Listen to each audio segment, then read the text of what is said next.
श्रीमद् भागवत अष्टम स्कंद चौथा अध्याय गज और ग्रह का पूर्व चरित तथा उनके उद्धार की कथा कहूँगा। आज को ध्यान पर सुने और इस चैनल को लाइक और सब्सक्राइब जरूर करें। श्री सुखदेव जी कहते परिषद, उस समय ब्रह्मा, शंकर आदि देवता, ऋषि और गंधर्व श्रीहरि भगवान के इस कर्म की प्रशंसा करने लगे तथा उनके ऊपर फूल की वर्षा करने लगे। स्वर्ग में दुंदुभियाँ बजने लगी, गंधर्व नाचने गाने लगे, ऋषि, चारिणी और सिद्धगण भगवान पुरुषोत्तम की स्तुति करने लगे। इधर यह ग्रह तुरंत ही परम आश्चर्यमय दिव्य शरीर से संपन्न हो गया। यह ग्रह इसके पहले हु नाम का एक श्रेष्ठ गंधर्व था। देवल के श्राप से उससे यह गति प्राप्त हुई थी। अब भगवान की कृपा से वह मुक्त हो गया। उसने सर्वेश्वर भगवान के चरणों में सिर रखकर प्रणाम किया। इसके बाद वह भगवान के सुयश का गान करने लगा।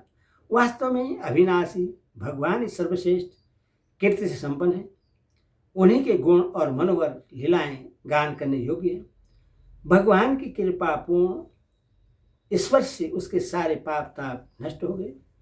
उसने भगवान की परिक्रमा करके उनके चरणों में प्रणाम किया और सबके देखते देखते अपने लोक की यात्रा की।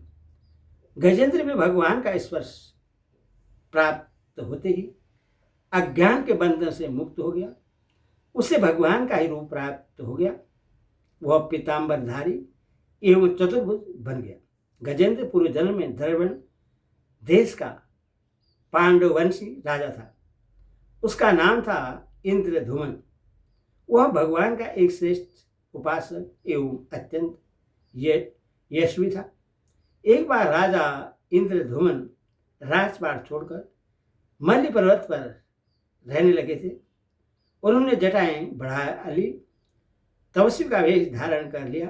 एक दिन स्नान के बाद पूजा के समय मन को एकाग्र करके एवं मौनवर्ती होकर वे सर्वशक्तिमान भगवान की आराधना कर रहे थे।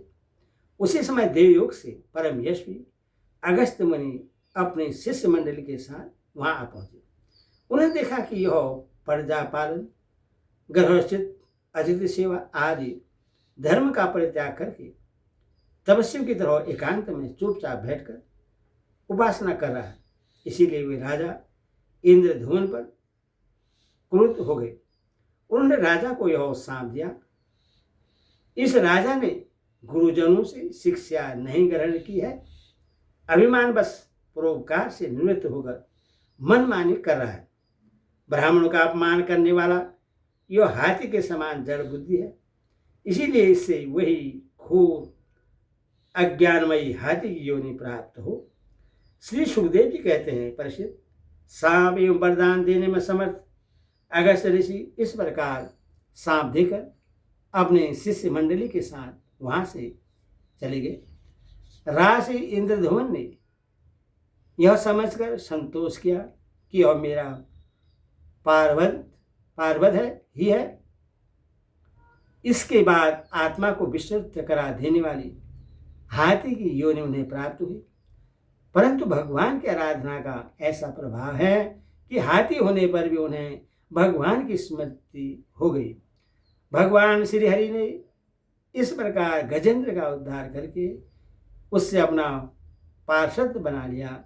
गंधर्व, सिद्ध, देवता उनकी इस लीला का गान करने लगे और वे पार्षद रूप गजेंद्र को साथ ले गरुड़ पर सवार होकर अपने अलौकिक धाम को चले गए। कुरुवंश श्रोमणी परिषद, मैंने भगवान श्री कृष्ण की महिमा तथा गजेंद्र के उद्धार की कथा तुम्हें सुना दी। यह प्रसंग सुनने वालों के कलिमल और दुस्वप्न को मिटाने वाला एवं यश, उन्नति और स्वर्ग देने वाला है। इसी के कल्याणकामी द्विजगण दुस्वप्न आदि की शांति के लिए प्रातःकाल जगते ही पवित्र होकर इसका पाठ करते हैं। परिषद, गजेंद्र की स्तुति से प्रश्न होकर सर्वव्यापक एवं सर्वभूत स्वरूप श्री हरि भगवान ने सब लोगों के सामने ही उससे यह बात कही थी।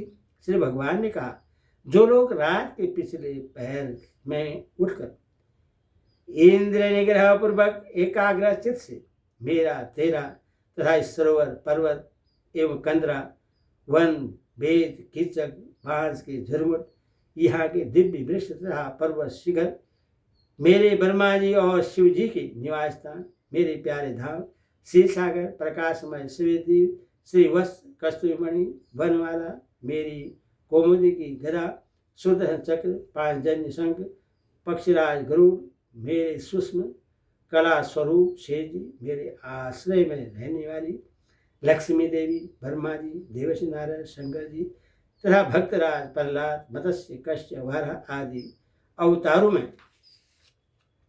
किए हुए मेरे अनंत पुण्यमय चरित्र सूर्य चंद्रमा अग्नि ओंकार सत्य मूल प्रकृति गौ ब्राह्मण अविनाशी सनातन धर्म सोम कश्यप और धर्म की पत्नी दक्ष कन्याएं गंगा सरस्वती अलकनंदा यमुना ऐरावत हाथी भक्त शिरोमणि ध्रुव साध बर्मर्षि और पर्वत कीर्ति नल युधिष्ठिर जनक आदि महापुरुषों का स्मरण करते हैं वे समस्त पापों से छुट जाते हैं, क्योंकि ये सब के सब मेरे ही रूप हैं। प्यारे गजेंद्र, जो लोग ब्रह्म मुहूर्त में जगकर तुम्हारी की हुई स्तुति से मेरा स्तवन करेंगे, मृत्यु के समय उन्हें मैं निर्मल बुद्धि का दान करूँगा। श्री सुखदेव जी कहते हैं, प्रसिद्ध भगवान श्री कृष्ण ने ऐसा कहकर देवताओं को आनंदित करते हुए अपना श्रेष्ठ शंख बजाया और गरुड़ पर सवार हो गए। हरि ओम तत्सत।